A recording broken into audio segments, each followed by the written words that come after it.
Opinião Livre no ar, hoje direto do Varietà Bistrô, aqui no Praia de Belas Shopping, da família Simonetti, que tem tradição na nossa gastronomia.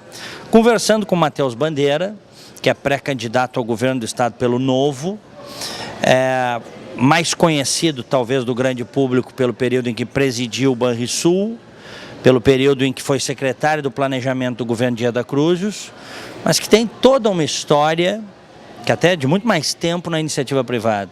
Bandeira, prazer te rever. Prazer é todo meu, sempre uma satisfação falar contigo, Diego. E conta como é que começa a tua história profissional. Eu tenho 48 anos e 30 anos de experiência profissional. Mais ou menos metade no setor privado, metade no setor público. Então, tive uma experiência muito relevante no setor público no governo da Ieda, que assim, tenho muita alegria de falar. Eu tive o privilégio de participar de um governo que tinha um ímpeto de colocar as contas em ordem, reformista, e a oportunidade de navegar no governo nas áreas que te dão uma visão mais ampla, né? Tesouro, planejamento e depois também o privilégio de presidir o Banrisul. No setor privado, eu comecei a minha trajetória no setor privado, me formei muito cedo, vim para Porto Alegre, daqui eu fui para São Paulo trabalhar com análise de sistemas, fui supervisor de área de tecnologia de formação. Área de TI? Área de TI no grupo IOSP, antes companhia IOSP de participações, depois IOSP Maxo, e regressei para o estado em 1993, quando eu fui aprovado num concurso da Secretaria da Fazenda, na época como o auditor fiscal mais novo do estado, com 23 anos. Então isso foi nos idos de 93, quando não tinha e-mail, não tinha nada dessas novidades que a gente tem hoje no mundo da tecnologia, né? E ali passei um período na Secretaria da Fazenda também com uma série de projetos que foram, naquela época, projetos assim, inovadores para o estado e que me deram muita experiência assim, muito interessante, sempre na área de tecnologia e também na área de planejamento financeiro. Dali eu comecei a navegar mais para a área da economia, das finanças, sair para estudar. Tive oportunidades assim também muito interessantes de estudar nos Estados Unidos, conhecer o processo orçamentário do estado de Nova York, em Albany, depois na Itália, num curso muito longo de 4 meses, para conhecer um pouco do que se propunha naquela época no projeto da União Europeia. E ao regressar, por conta dessas experiências, eu tive vontade de mergulhar um pouco nos estudos de novo, saí aqui do Brasil, me licenciei da Secretaria da Fazenda, fui fazer mestrado, MBA nos Estados Unidos, numa escola de negócios que é a melhor escola de finanças do mundo, considerada como a melhor escola de finanças do mundo, que é a Wharton, que é a escola de negócios da Universidade da Pensilvânia. Fiquei 2 anos lá, voltei para o Brasil e passei pelo Ministério da Fazenda, na Secretaria de Política Econômica, no exato período em que, no primeiro mandato do governo Lula, se fez um conjunto de reformas microeconômicas que foram muito importantes para o país. Ali foi um aprendizado também extraordinário. De lá vim para o governo da Ieda, então também um governo de 4 anos com muita intensidade, né, com um esforço genuíno de colocar as contas em ordem, e uma passagem pelo Banrisul, e depois eu considerei naquela ocasião encerrada a minha participação na vida pública, voltei para o setor privado, fui presidir a Falconi, na época chamava-se INDG, depois num processo de transformação nós mudamos também o nome para Falconi Consultores de Resultado, que é a maior consultoria de gestão do Brasil, talvez da América Latina. Nós começamos um processo de reestruturação societária, de internacionalização, abrimos empresa nos Estados Unidos, Falconi USA, no México, Falconi México, as duas eu também presidi nesse período. Fiquei lá durante 6 anos e meio, também um aprendizado extraordinário, porque a gente trabalhava com as maiores empresas do Brasil e as maiores empresas internacionais nos Estados Unidos, como Kraft Heinz, Anheuser-Busch InBev, Burger King e por aí afora. Área de gestão. Área de gestão, projetos de gestão, né? de busca de eficiência, redução de despesas, reestruturação organizacional, de processos, enfim. Na iniciativa privada, dá para fazer. Às vezes as empresas têm uma maior dificuldade, sobretudo porque são empresas familiares, né? Ou porque não conseguem realmente ver o que precisa ser feito. Mas isso é muito mais comum de acontecer, essa falta de visão, até impossibilidade legal no setor público, né? No setor privado também sempre existe, sempre se encontra resistência à mudança, né? Aqueles que não têm resistência à mudança e que se adaptam mais às novidades ou que têm uma cultura mais inovadora, avançam, despontam, né? Mas sempre existe. Eu aprendi há muito tempo atrás com um professor de Harvard, aliás, que sempre que se tenta fazer mudança, mesmo numa empresa, quando o custo da mudança é menor do que a insatisfação que existe, a mudança acontece. Quando o custo da mudança é muito grande, né, aí é difícil acontecer.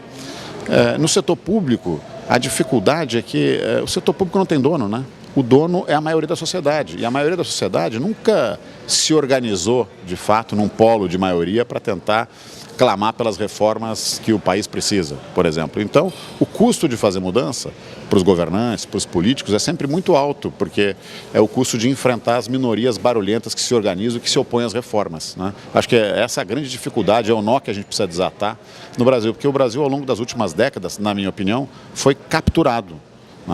O Estado brasileiro, os orçamentos públicos foram capturados pelas corporações, pelos grupos de pressão, pelos sindicatos, pelas minorias barulhentas que se organizaram para defender os seus privilégios, os seus favores estatais, as suas regras de tratamento diferenciado. E a grande maioria da sociedade que paga essa conta, como o custo disso tudo é muito difuso, nunca conseguiu perceber que está pagando por isso e nunca se organizou para apoiar as reformas quando elas foram tentadas, né, nos diferentes momentos em que se tentou fazer reforma. Agora, como a gente está caminhando para o colapso, não só das contas públicas, eu diria até colapso operacional dos estados, essa recente intervenção militar no Rio de Janeiro, acho que é a melhor expressão da falência do Estado brasileiro, né? E que isto afeta, inclusive, a capacidade dos estados de prover segurança pública para as pessoas, e isso afeta todo mundo, né, Diego? Porque no resto da sociedade, as pessoas que podem e têm um pouquinho mais de renda, tiram o filho da escola pública e não se incomodam com a falência do ensino público. As pessoas que têm um pouquinho mais de recurso contratam um plano de saúde privado e não se incomodam com o terror que é o serviço de saúde pública.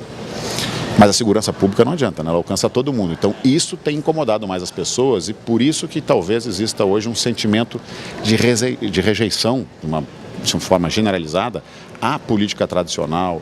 E aí eu somaria isso o fato de que nos últimos 3 anos, junto com essa recessão econômica, que foi a maior e mais longa da história do Brasil, mas que ela é, na verdade, consequência, ela é um sintoma da falência do Estado, do modelo do Estado, do gigantismo estatal, e ao longo desse processo, tudo o que aconteceu com Lava Jato, revelando naqueles episódios assim, inacreditáveis e intermináveis de corrupção, que mostrou a podridão da política brasileira, acho que isso gerou um sentimento de exaustão, de saturação nas pessoas, né? E por isso talvez hoje exista uma possibilidade, uma janela de oportunidade para se promover reforma de fato, né? Porque as pessoas querem renovação na política, querem renovação nas práticas, nas ideias, então talvez a gente tenha uma oportunidade de ouro em 2018 para fazer isso, estou falando isso em nível federal ou aqui no Estado. Pois é, eu quero entrar na questão da eleição que se avizinha, agora em outubro de 2018, mas antes me permita avançar um pouco, Bandeira, contigo, com a tua expertise, do porquê nós não conseguimos mudar como gostaríamos. Nos anos 90 já se falava em reforma da Previdência e se falava que a reforma tinha que ser feita e que nós precisaríamos em 10, 15, 20 anos de uma reforma mais profunda.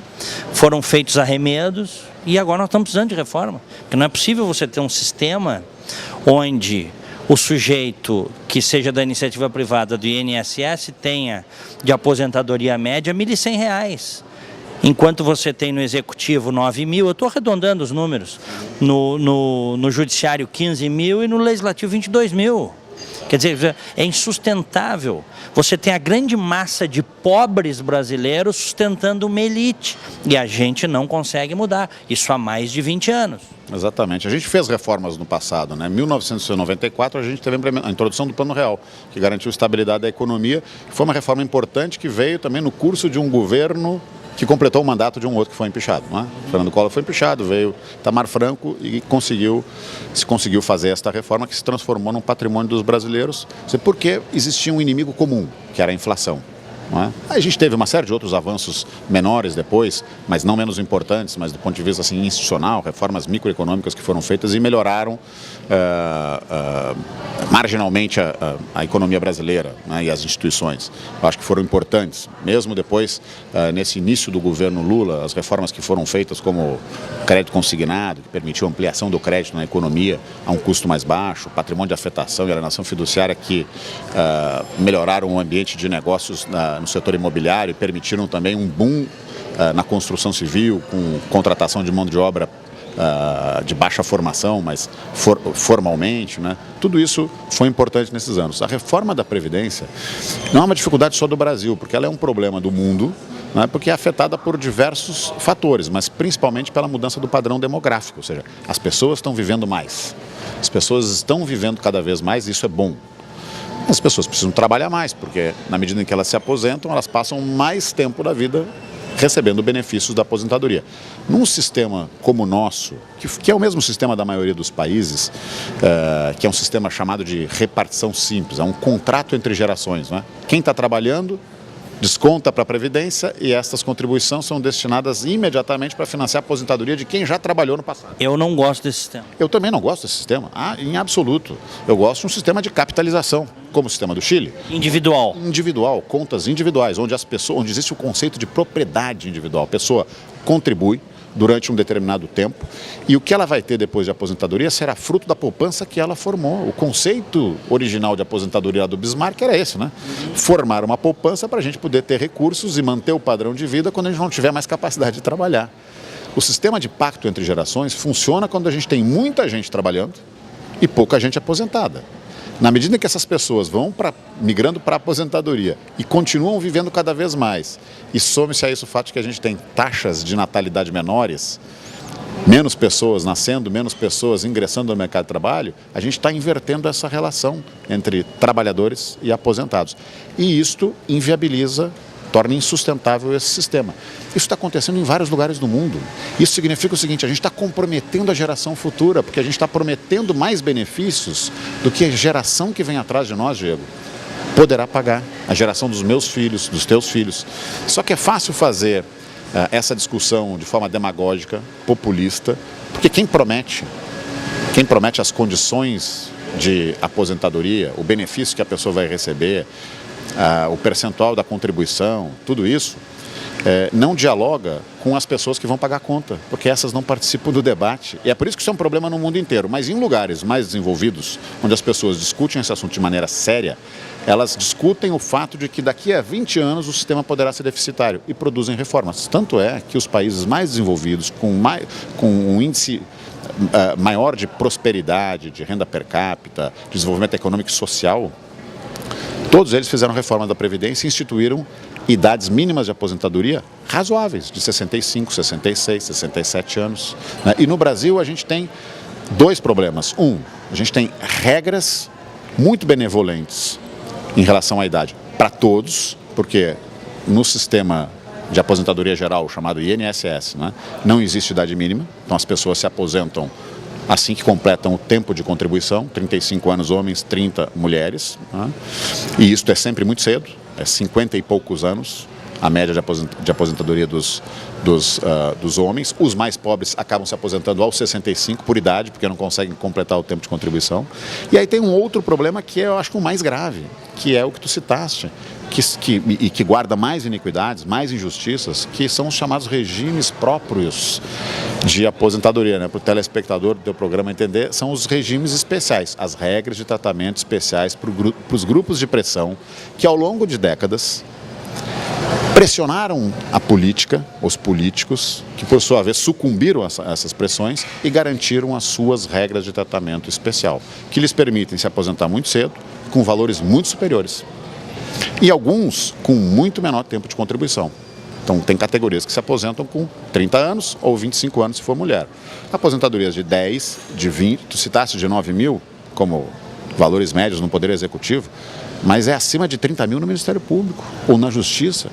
O que pode explicar que as pessoas têm uma regra tão diferente? O que poderia justificar que a gente possa ter, até hoje no Brasil, cidadãos de primeira classe e cidadãos de segunda classe? Os cidadãos que têm as regras especiais, as suas superaposentadorias, e o resto da população que banca essas aposentadorias, esses benefícios, e que está sujeito a regras diferentes do INSS, mais duras. E aqueles demagogos que dizem que não tem déficit na Previdência? Aí eu não sei nem como qualificar, porque é uma questão matemática. Existe um argumento que, de forma muito maldosa, eu diria criminosa, justamente as corporações que representam aqueles que fiscalizam a Previdência ou os que julgam, não é? Porque justamente são as corporações, essas pessoas integram as corporações que mais se beneficiam dessas regras especiais. Eles defendem a tese de que não há déficit na Previdência, confundindo o cidadão. É muito fácil confundir as pessoas, né?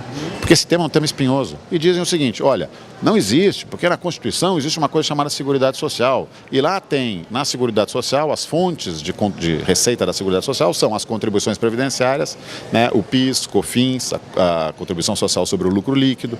É verdade. Existe um capítulo na Constituição chamado Seguridade Social, que integra a Previdência Social, a Assistência Social e a Saúde. Só que a Previdência Social tem um caráter contributivo, ou seja, os benefícios devem ser pagos com as contribuições dos trabalhadores e as contribuições do empregador, no caso do setor público, o governo, que quem paga somos nós com impostos, certo?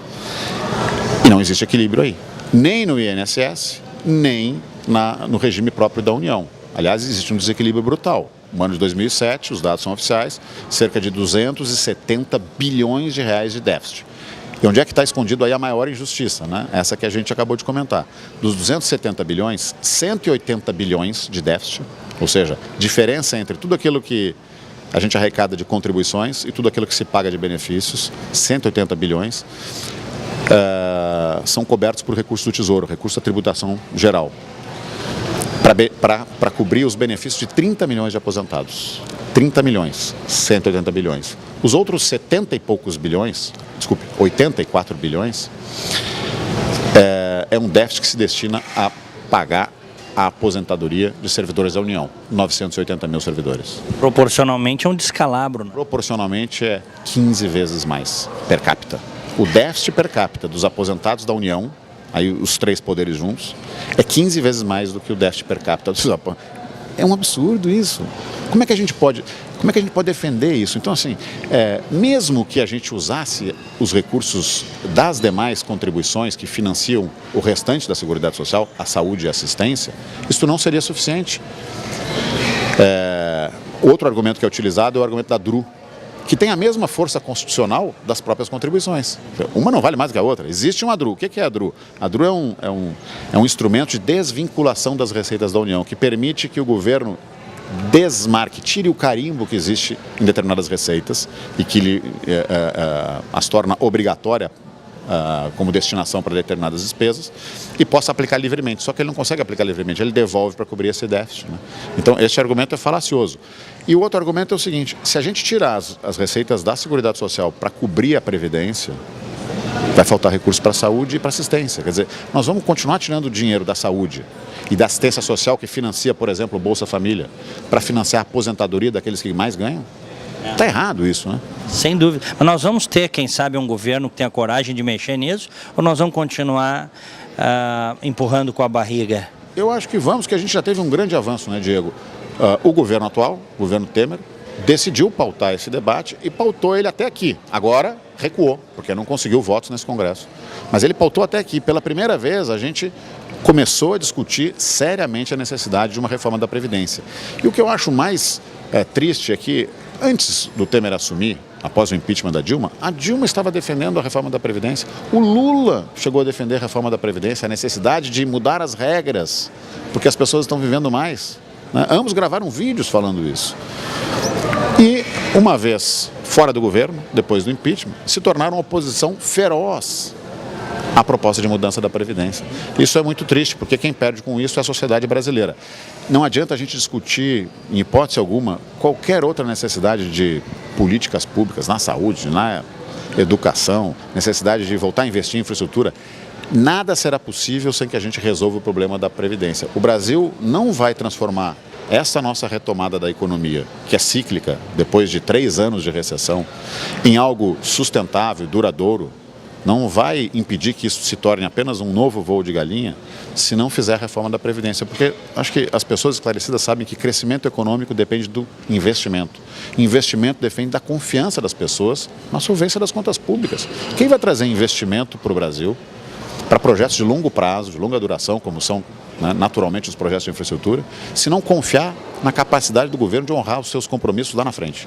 Então, sem que a gente consiga arrumar essa bagunça das contas públicas, não haverá confiança no país, não haverá retomada forte do investimento e não haverá uma sustentabilidade nessa recuperação da economia. Então, eu espero que a gente consiga colocar isso no centro do debate eleitoral nesse ano de 2018, para que, seja quem for o novo presidente, ele leve adiante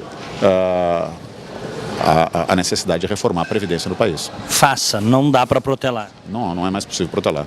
Bandeira, e aqui no Rio Grande do Sul, que nós temos um déficit aí que passa os 5 bilhões, nós temos mais aposentados do que pessoas contribuindo na área pública, nós temos, o governador tentou, mas não conseguiu, poderes. Você tem o executivo, que paga essencialmente a conta, que está na ponta ali, apagando os incêndios, e aí você tem legislativo, você tem judiciário, você tem outros órgãos que não participam, né, do problema, não participam do problema. E você não consegue reformar no nível que precisaria reformar. Diego, eu recentemente gravei um vídeo para falar sobre esse tema, inclusive das diferenças que existem no ambiente da administração pública em relação à crise, né? Porque o governo, desde que assumiu, tem atrasado o pagamento de salários. Isso já aconteceu no passado, no governo Ieda, por exemplo. A gente enfrentou esse problema e colocou as contas em ordem. Em 2010, as contas estavam em ordem, quando o antigo governador Tarso Genro assumiu o governo. Ele esculhambou tudo, né? Ele liquidou com tudo. Com a ajuda de todos os partidos, inclusive do atual governador, né? Porque todos os partidos votaram por unanimidade os aumentos que depois não tinha como pagar. Aves que foram encaminhados para a Assembleia, né? Que aí eles dizem assim, era merecido. Claro que era. A questão é a seguinte, tinha condições de pagar? Claro que não, né? Então, isso é incrível, porque todos eles participaram das medidas que representaram a falência do Estado atual, né? Então, o que acontece hoje é que quem vive o drama desta crise do governo estadual são apenas os funcionários do Poder Executivo, porque o Poder Executivo resolveu apenas descumprir um dispositivo constitucional, que é aquele que fala que tem que pagar o salário em dia. E é óbvio que esse dispositivo ele é inócuo, ele não serve para nada. Eu não sei por que colocaram isso na Constituição, porque se não houver dinheiro, o que adianta? O que adianta ter um dispositivo constitucional que determina o pagamento no dia? Se não tiver dinheiro, o governo atrasa, descumpre a Constituição. E, na verdade, os governos hoje, eles escolhem que leis que eles vão cumprir, porque eles não conseguem cumprir todas, porque o somatório das leis, inclusive que destinam recursos para determinadas áreas, as chamadas vinculações, eles formam uma inequação, porque se somar tudo, ultrapassa 100% da receita. Então é uma inequação. Os governos vão deixar de descumprir alguns dos dispositivos. E neste caso, o governo opta por descumprir o dispositivo constitucional que determina o pagamento, mas não descumpre o dispositivo constitucional que determina o repasse do 12º dos outros poderes. Então os outros poderes não vivem os dramas da crise estadual.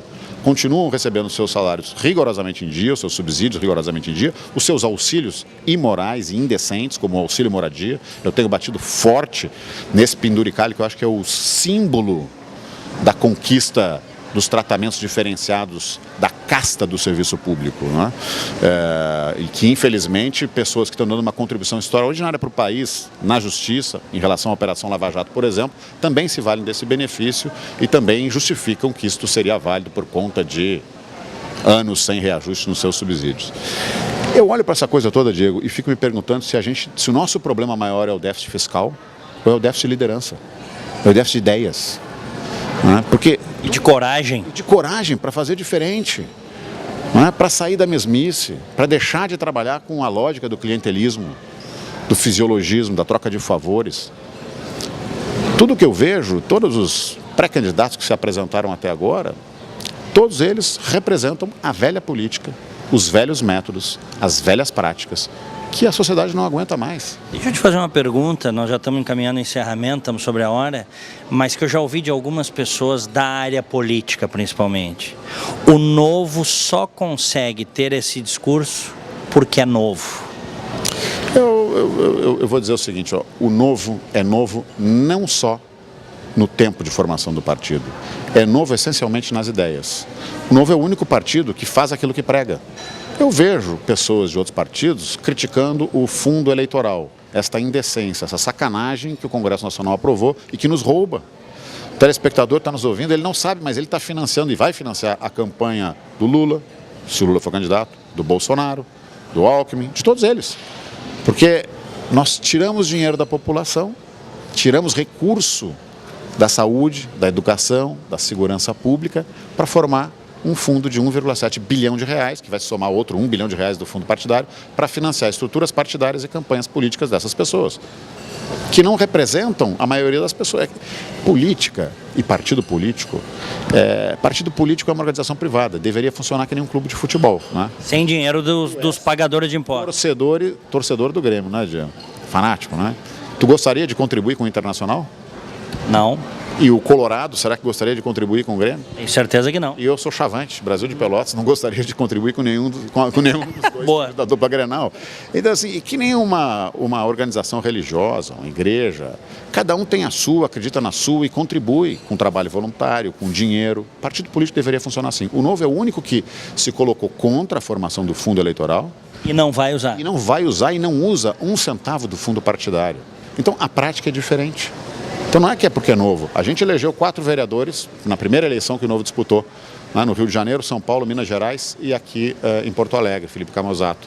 Todos eles estão fazendo um brilhante trabalho, todos eles estão cumprindo aquilo que prometeram fazer, reduzindo verba de gabinete, né, utilizando menos.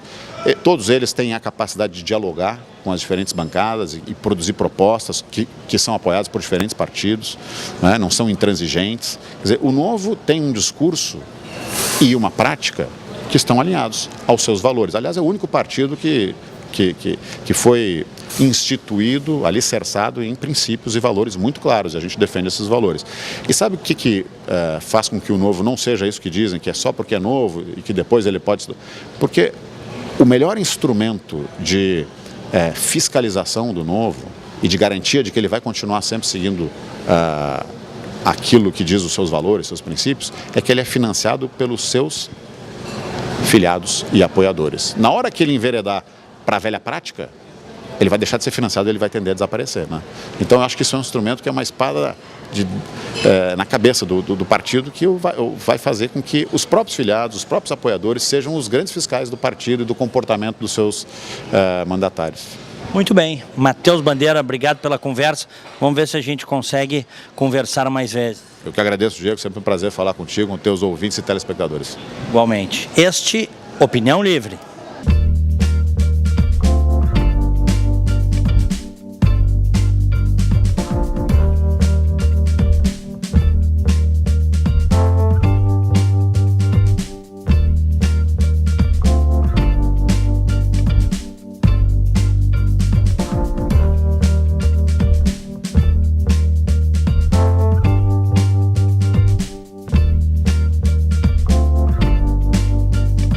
Sistema Fê Comércio RS apresenta a energia que circula, o clima que vira, a força que rola, o aperto que passa, a ideia que troca, a gente que toca, o desejo que anda, o tanto que gera, a vida que gira. Sistema Fê Comércio RS. Com você, a gente faz a economia girar. Com você, a gente faz a vida se movimentar. Todo dia é um novo desafio. Acordar cedo, trabalhar até tarde, não fechar ao meio-dia. Feriado não é descanso, é oportunidade. Pedido após pedido, venda após venda, a gente sabe como você se sente.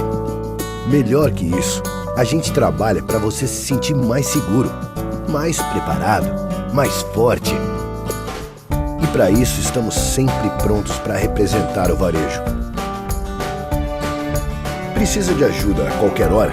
A gente dá uma força. De ajuda para agilizar a papelada? A gente dá uma força. Precisa crescer? Já sabe, a gente dá uma força para você, para sua loja, para o seu futuro. Porque a gente faz o varejo mais forte. Cindy Lojas Porto Alegre, 80 anos. A vida é assim. Chove, faz frio, acaba a luz. A vida é assim. Chove, faz frio. E quando você menos espera, acaba a luz. A vida é muito melhor quando você está bem acompanhado. E é isso que inspira a Unimed a estar sempre do seu lado, cuidando de tudo para que cada um dos seus planos comece a ser realizado hoje mesmo. Cuidar de você. Esse é o plano. Unimed.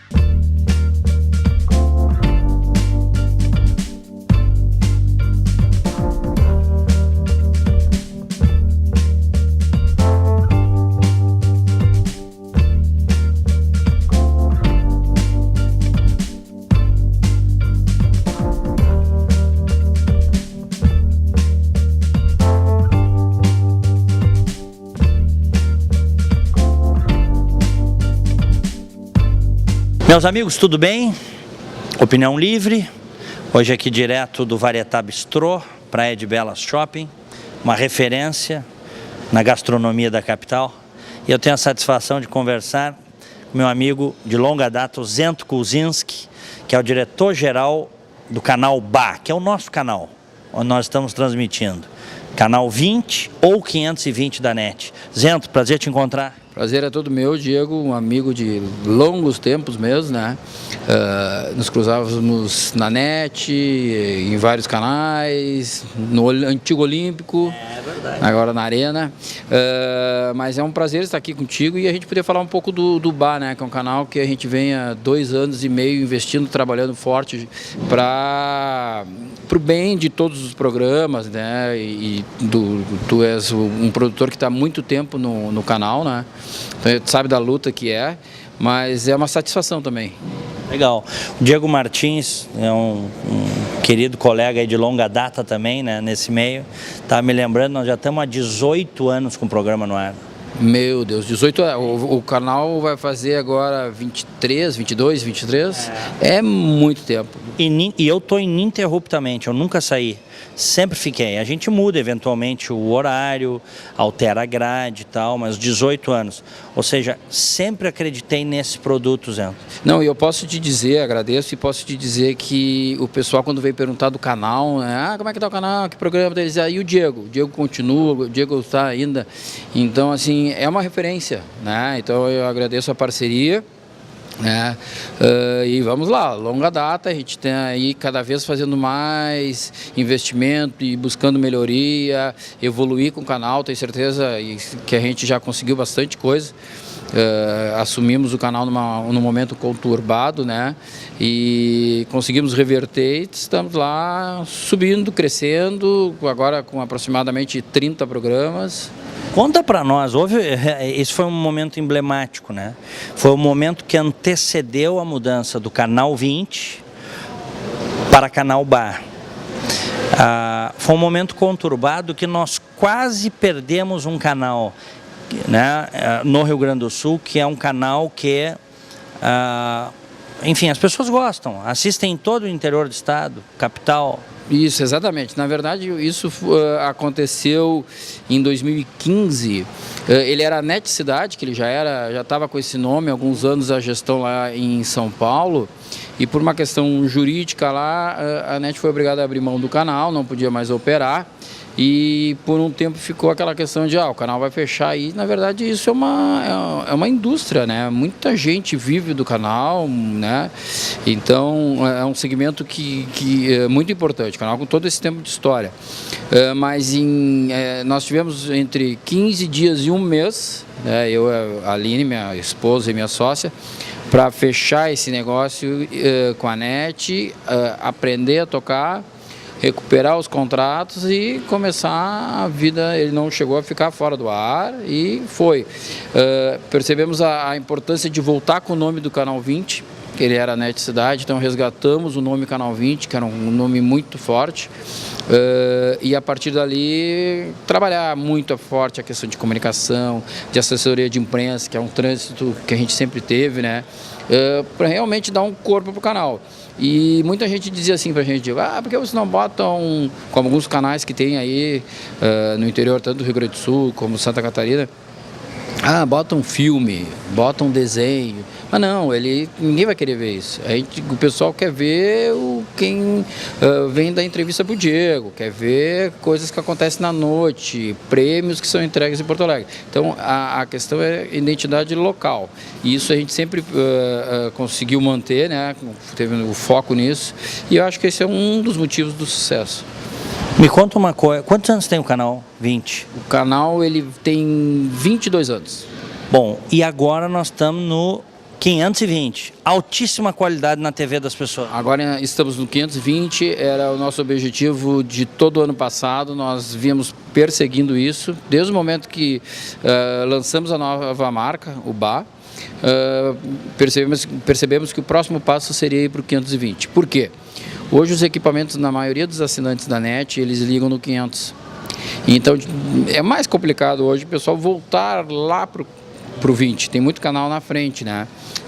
Então hoje não, hoje é 500, aí vai, 502, 4 e chega no 512 e logo ali está o 520. E depois que o cidadão vê a TV de alta definição, a imagem, fica difícil voltar, né? Não, é verdade, aí é que tá, isso é uma das questões, o pessoal não queria voltar lá para baixo, né? Então isso foi assim, ó, foi um diferencial que nós buscamos muito e conseguimos, e desde o dia 9 de janeiro que ele entrou no ar, a gente percebeu, os próprios produtores, muitos já vieram comentar com a gente, a diferença tanto de qualidade já, mas e de audiência, porque o pessoal vai muito no zapeando, né? Claro. E por que BA? Teu canal, teu jeito? Por quê? Porque, por alguns motivos, nós contratamos a Cachaça Comunicação, que foi lá fazer uma pesquisa, e no briefing nós passamos o que a gente queria. A gente queria uma coisa local, porque ele não era só de Porto Alegre, ele é regional, Porto Alegre, mais de 18 cidades, então realmente era uma coisa maior. Porque canal 20, o número, frequência, era complicado, porque em algumas regiões ele é 26. Então, como é que fica o pessoal de Novo Hamburgo e dizer, eu assisto no canal 20, o canal 20, que é aqui passando 26. E BA, porque é uma expressão nossa, né? Nossa, totalmente nossa. Então, matou, né? É uma coisa moderna, né? E é realmente isso, é o teu canal, o teu jeito. Tem programa de todos os formatos, né? E foi super legal, lançamos o canal num dia para os produtores, no outro estávamos com um stand no Festival de Publicidade de Gramado. Para quê? Para aproximar e mostrar o canal para os anunciantes e para o mercado.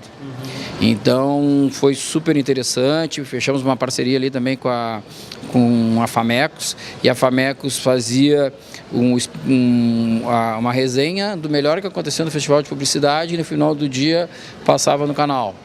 Né? E no final da semana teve um programa maior de meia hora com tudo aquilo. Então isso, esse ano a gente já fez também, agora repetiu uma parceria com a SPM para a Semana da ARP de Comunicação. Então os alunos da SPM e a ARP com o BA fizemos essa parceria também para aproximar anunciantes e mercado. Para quando o produtor for lá conversar com o pessoal da agência ou o anunciante, entender, não, eu conheço esse canal aqui, esse canal já tem um peso, já tem uma história. Então esse é o trabalho que a gente vem trabalhando e sempre pensando no bem dos produtores. Quantos produtores independentes tem hoje o canal BA? Por volta de 30, mais de 30, acredito. É bastante gente. É muita gente, é muita gente. É muita gente dos mais variados segmentos, né? Então, mas é uma satisfação, assim, para mim que eu vim da área de comunicação, sempre fui da área de comunicação, nunca imaginei que ia trabalhar com televisão, assim, é uma cachaça, né? É muito interessante.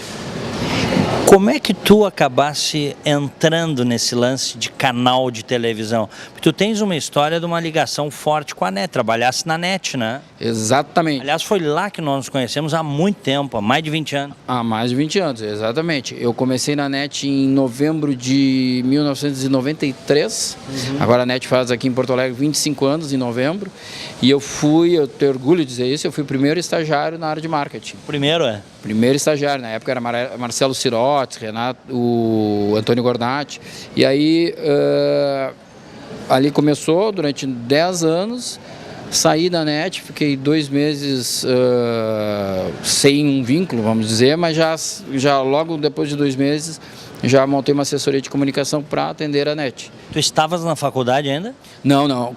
Quando eu entrei na NET, sim. Eu entrei na NET e ainda estava na faculdade. Formar, sim, Relações Públicas. em RP. Depois de 4 anos de fazer vestibular para odontologia, caí em segunda opção em RP, graças a Deus, e entrei, porque não tem nada a ver comigo, né? Bom, mas aí, Zento, tu entrasse na NET, em seguida abrisse ali a tua empresa, isso na primeira metade dos anos 90, então? Sim, nós abrimos a empresa em 2002. Ah, bom, a empresa depois. Isso, aí agora completamos 15 anos, agora em 16 de janeiro, e foi em 2013, completamos 15 anos agora. E desde ali a gente atende a NET como assessoria de comunicação, Rio Grande do Sul, Santa Catarina e Paraná. E outras empresas também. E outras empresas, né? Mas aí começou o relacionamento com a NET, quando teve essa questão do NET Cidade, pelo relacionamento que a gente tinha com o mercado, pelo conhecimento de programação, a direção nos chamou para saber do endereço de tocar o canal. E não sei se tu chega a lembrar, mas na época a gente trabalhava ali na programação, trabalhava com o Rocco Donadi, então a gente já participava ali e montou junto o canal. Sem dúvida. Bom, e aí tu tivesse que, na verdade, tu te tornasse o dono do canal. Isso é muito estranho. E às vezes eu penso nisso e digo, parece até arrogante, mas não é, né? Mas é a realidade. É a realidade, é o lado bom e o lado ruim. Não é fácil, assim, é uma pressão, 24 horas. Né? Então, no começo foi muito complicado, até entender tudo, tem uma questão técnica para aprender e tudo, mas estando bem assessorado e aí vai tranquilo. Bom, quais são as perspectivas do nosso canal Ba, que é nosso, né? Todos nós, a gente tem um carinho muito grande. Canal 20 e 520 da NET, alta definição, né? Considerando que nós estamos saindo aí de uma crise econômica violentíssima, né, Zento? Que afetou o país como um todo e do ponto de vista dos produtores não foi diferente. Eu acredito que a gente passou pelo pior agora nesses 2 anos e meio em termos de canal, né? Tendo que aprender e tendo que conseguir fazer com que ele sobrevivesse investindo. Porque tudo isso é investimento, tudo isso aqui que a gente falou até agora foi muito investimento. Então acho que agora é só para frente, assim, acredito que já venho percebendo que está crescendo, né? Tanto a procura de agências, uma outra coisa interessante, assessoria de imprensa de várias empresas querendo o contato do Diego, contato do Clóvis, o contato de alguns programas para mandar matérias, sugerir pautas. Isso é um sinal de que o pessoal está assistindo. Pessoal de agência querendo saber como é que funciona a mídia. Então, a mídia é com os produtores, mas a gente indica. Então, a gente já vem percebendo essa melhora, acredito que vai melhorar mais ainda. E, claro, sempre pensando em atingir mais cidades. Hoje a gente entra muito forte aqui na região de Porto Alegre, Grande Porto Alegre, né? Canoas, São Leopoldo, Novo Hamburgo, ali Gravataí, Cachoeirinha, Alvorada, que não tinha antes, né? Então entra muito forte ali, Litoral. E alguns produtores dizem, a gente recebe clientes de Cruz Alta e de Uruguaiana. Pô, isso e passa lá, claro, passa lá. E o pessoal vem para cá e assiste, né? Por quê? Porque é local, né? No total, o canal chega a quantas residências no Rio Grande do Sul? Aí um número meio complicado. Porque ele oscila, né? Ele oscila. Então esse número eu não tenho assim, mas eu acredito que aproximadamente uns 500 mil, pode oscilar para cima, oscilar para baixo. Mas o número de cidades hoje são 18. 18 cidades. Então é o canal local mais antigo que tem. Zento, uma coisa que é importante é o seguinte, que eu acho que é legal a gente dividir com o nosso telespectador. Barateou muito hoje para você fazer uma produção independente. Isso não quer dizer que você deva colocar qualquer coisa no ar. Não adianta você colocar uma coisa, como se diz no popular, uma gambiarra, que o público nota, as pessoas sabem, o patrocinador não vem, né? Mas eu te digo, quando eu comecei há 18 anos, era caríssimo, equipamento era muito mais caro, o computador para edição era mais caro, a própria veiculação era muito mais cara. Agora tudo assim, teve a modernização dos equipamentos, muitos produtores hoje com uma câmera e com algum programa que tu baixa ali fica mais tranquilo, né? A veiculação também teve que, tudo se adequou. Porque o patrocínio, os patrocinadores também, né, fizeram alguns recuos aí estratégicos e tudo mais. Mas isso é a questão de qualidade, de gambiarra. Eu me lembro que o Rocco dizia isso. Chegava o pessoal lá com uma ideia, não, porque eu vou fazer isso, vou buscar. O Rocco dizia, não é bem assim. Vai, pensa, vê se tu vai investir. Porque também, para nós também, a gente faz um filtro, porque a gente não quer botar qualquer coisa, porque já tem que respeitar aqueles produtores e a audiência. E não adianta também um programa ficar um mês no ar e depois sair, né? Então, isso é ruim para todo mundo. Mas tu notas que há uma evolução, inclusive, do próprio produtor independente? Ah, sem dúvida. Ele já saca que ele não pode botar qualquer coisa no ar, né? Ele já sabe, eles já procuram, já estão sempre buscando novos softwares, novos equipamentos, né? É investimento, mas ao mesmo tempo já é mais acessível, né? O pessoal já consegue. Então, agora a gente teve nessa última leva também alguns programas diferenciados em termos de conteúdo, né? Então, o que a gente está percebendo é muita gente que vem da internet para o canal, né? A internet vai matar a televisão, não vai, elas convivem juntos. Então, pessoal, muita gente tem aquele material que já produz para a internet, ou faz uma adequação ou não, já pode, como é um canal independente, ele pode, se tiver tudo dentro dos seus parâmetros normais, ele pode veicular aquele material. Então tem muita gente que migrou da internet, do YouTube para o canal. Eu vi agora lá nos Estados Unidos, mais uma vez, e conversei com várias pessoas, agora nessa minha última ida, agora em janeiro, existe um movimento, que já é um movimento de alguns anos nos Estados Unidos, chamado os wire cutters, que são aqueles que cortam a TV a cabo para ir para o wireless. Se achava que esse movimento seria devastador e não foi. Por quê? Porque a programação que o cara compra no streaming acaba sendo a programação do cabo também, ou seja, a televisão, a produção audiovisual, lógico, ela vai sofrer algumas modificações, porque o próprio streaming está fazendo produções próprias, mas assim, o cara muitas vezes contrata o streaming para ver o convencional. Exatamente, e não tem, bem como tu dissesse, assim, ele muda, tem que se adaptar, mas não é termina um só para o outro sobreviver. Vai haver as melancias vão se ajeitar no caminhão. Como todas as mídias, como a mídia impressa, como o rádio, né? E o rádio, diziam que o rádio ia acabar. Não. Quando eu estava na faculdade diziam isso. Não, é verdade. A minha vida inteira eu me acostumei a tomar café da manhã lendo jornal. Né?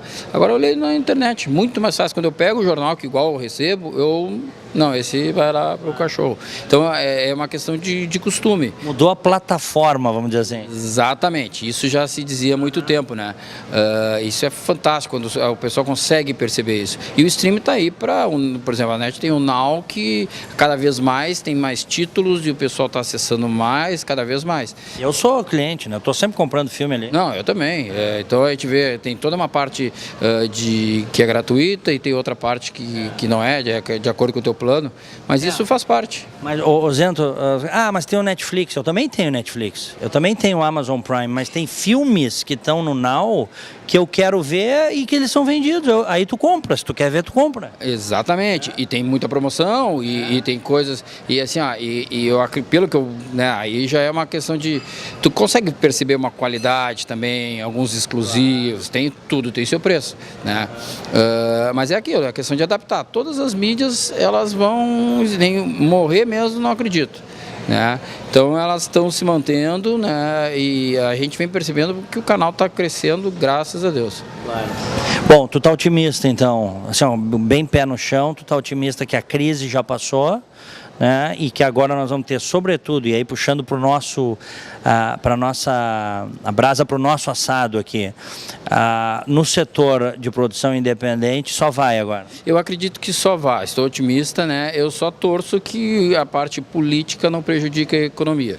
Então, assim, eu sei que o nosso estado e o nosso município que poderiam contribuir muito aí com questão de verbas publicitárias para os produtores, porque eles teriam E tem que ter, são eles que falam com quem mora em Porto Alegre, com quem mora aqui no Rio Grande do Sul. Então é muito importante.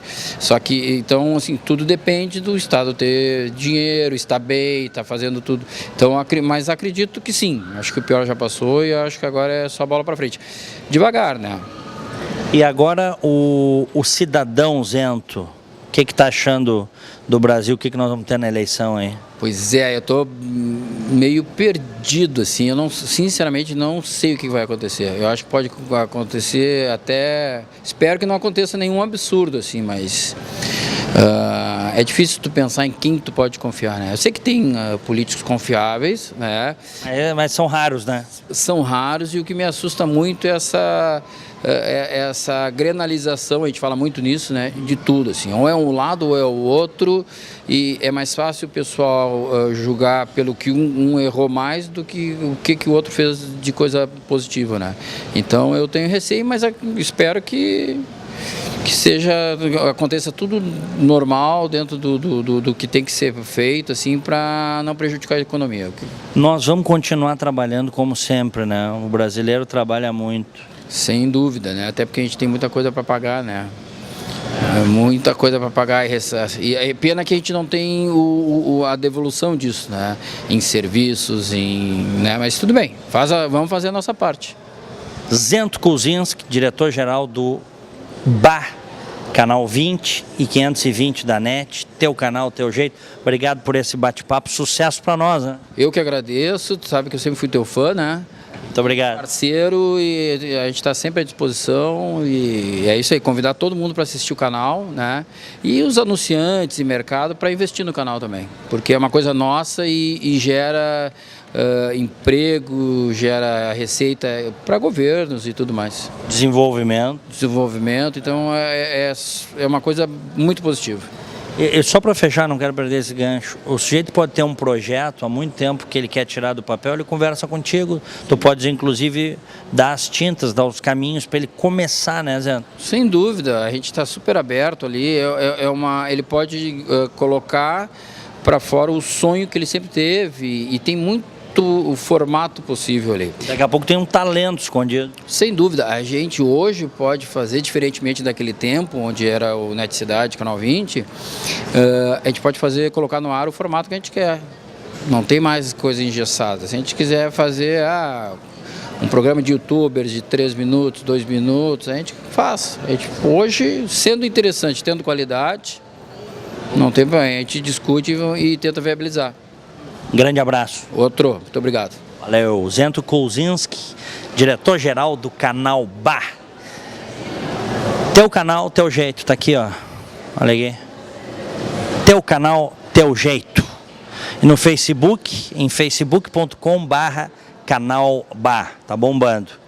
Esta é a opinião livre de hoje. O Sistema Fê Comércio RS apresenta a energia que circula, o clima que vira, a força que rola, o aperto que passa, a ideia que troca, a gente que toca, o desejo que anda, o tanto que gera, a vida que gira. Sistema Fê Comércio RS. Com você, a gente faz a economia girar. Com você, a gente faz a vida se movimentar. Todo dia é um novo desafio. Acordar cedo, trabalhar até tarde, não fechar ao meio-dia. Feriado não é descanso, é oportunidade. Pedido após pedido, venda após venda, a gente sabe como você se sente. Melhor que isso, a gente trabalha para você se sentir mais seguro, mais preparado, mais forte. E para isso estamos sempre prontos para representar o varejo. Precisa de ajuda a qualquer hora? A gente dá uma força. De ajuda para agilizar a papelada? A gente dá uma força. Precisa crescer? Já sabe, a gente dá uma força para você, para sua loja, para o seu futuro. Que a gente faz o varejo mais forte. Cindy Lojas Porto Alegre, 80 anos. A vida é assim. Chove, faz frio, acaba a luz. A vida é assim. chove, faz frio. E quando você menos espera, acaba a luz. A vida é muito melhor quando você está bem acompanhado. E é isso que inspira a Unimed a estar sempre do seu lado, cuidando de tudo para que cada um dos seus planos comece a ser realizado hoje mesmo. Cuidar de você. Esse é o plano. Unimed.